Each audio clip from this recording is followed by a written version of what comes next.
India TV YouTube channel को subscribe करें और बेल आइकन दबाएं।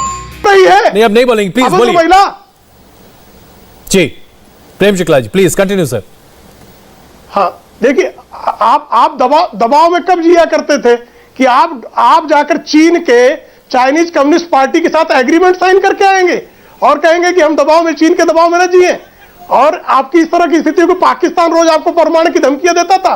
वहां से हमारे सीमा पर पाकिस्तान के जो है रेंजर्स हमारे आके सैनिकों के सिर कलम करके ले जाते थे और एके एंटनी बयान देते थे कि नॉन स्टेट एक्टर ने कर दिया। सब पाकिस्तान तक से तो आप दबाव मानते थे, चीन के सामने दुम दबाए आप बैठे हुए थे।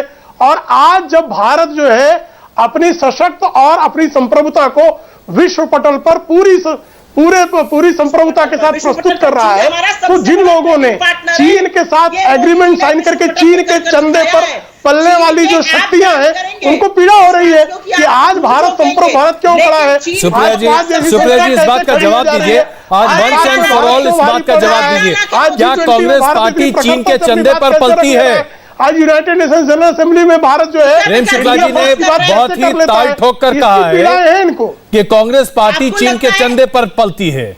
इस बात को स्पष्ट कीजिए प्लीज।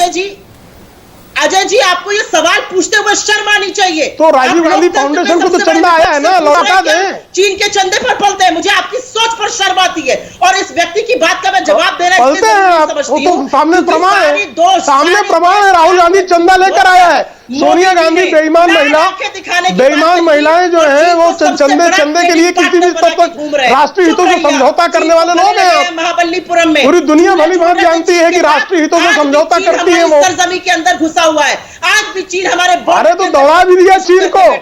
अजय जी आपको गलवान में हमारे बलवानों ने चीन को सबक भी सिखा दिया। की बात करते हो, अरे गलवान वैली में हमारे लोगों की शहादत हो गई, तुम आके मुझसे यहाँ बदतमीजी अभद्रता आपके संस्कार में है देवी, जरा सुधर जाओ, समझ जाओ। आपने सबसे बड़ा ट्रेडिंग पार्टनर चीन को बनाया है, तो दिख रहा है ना, देख रहे होंगे। सुप्रिया जी मेरे पास आखिरी 2 मिनट बचा है। सुप्रिया जी मेरे पास आखिरी 2 मिनट बचा है, इसलिए आपसे और प्रेम शुक्ला जी से एक आखिरी सवाल, आपसे और प्रेम शुक्ला जी से आखिरी सवाल। क्या आपको लगता है अमेरिका की ये यात्रा प्रधानमंत्री जी की कम से कम हमारे लिए एक डिप्लोमेटिक एफर्ट है, हम इसमें एक सकारात्मक नतीजे के साथ वापस आ सकते हैं? आपका ऐसा यकीन है या यकीन नहीं है आपको? अजय जी जब प्रधानमंत्री मोदी जी पिछली बार यूएस गए थे तो अब की बार ट्रंप सरकार कहकर आ गए थे और उसका दिक्कत हमें आज तक झेलनी पड़ रही है। हमें किसी की इंटरनल पॉलिटिक्स में वहां पर पड़ने की जरूरत नहीं थी, लेकिन इन्होंने अब की बार ट्रंप सरकार किया, उसका नतीजा हमने झेला कि अमेरिका ने हमें 125 देशों की सूची तक से दरकिनार कर दिया। क्या बात करते हैं मोदी जी? आज मोदी जी वहां गए हैं तो जरा पूछें कि किसको यहां पर 9,000 करोड़ की घूस दी गई, अमेज़न ने किसको घूस दी? मैं पूछना चाहती हूं अगर मोदी जी गए हैं तो तालिबान के संबंध में यूएस ने हमसे एक बार भी बात क्यों नहीं करी, जबकि हमारी राष्ट्रीय सुरक्षा को खतरा है तालिबान से। चलिए आप सुप्रिया जी मेरे पास वक्त इतना ही, आपके लिए मैं क्षमा चाहता हूं, मुझे आपको रोकना पड़ेगा। प्रेम शुक्ला जी जवाब दे रहे हैं और मैं आग्रह करता हूं सुप्रिया जी जवाब सुन लीजिएगा प्लीज। प्रेम शुक्ला जी देखिए, निश्चित तौर पर आदरणीय प्रधानमंत्री जी जब भी विदेश यात्रा पर गए हैं, चाहे 2014 की पहली विदेश यात्रा हो, चाहे हाउडी मोदी का कार्यक्रम हो, चाहे ब्रिटेन में वेम्बले स्टेडियम का उनका कार्यक्रम हो, आदरणीय नरेंद्र मोदी जी जब भी विदेश यात्राएं करते हैं भारत के हितों का संवर्धन करने का निश्चित तौर पर कार्य होता है और इसीलिए भारत की वैदेशिक नीति में पताका फहरा रही है। उसकी पीड़ा स्वाभाविक तौर पर जो लोग कल बलूचिस्तान के मुद्दे पर अपने अपराध स्वीकार करके चले आते थे, जो अपराध किया ही नहीं, और जब इनके ऐसे विदेश मंत्री हुआ करते थे तो दूसरों का भाषण पढ़ देते थे और उनको खबर तक नहीं होती थी। कम से कम इस तरह की स्थिति नहीं है।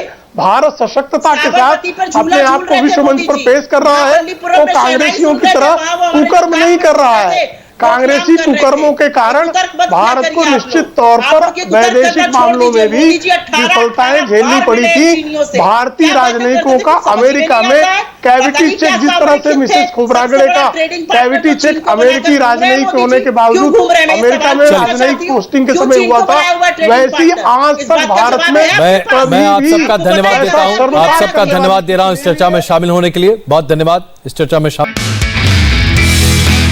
नमस्ते, मैं हूं मीनाक्षी जोशी। वीडियो और खबरों से अपडेट रहने के लिए India TV YouTube channel subscribe करें, बेल आइकन दबाना ना भूलें। जुड़े रहें इंडिया टीवी के साथ।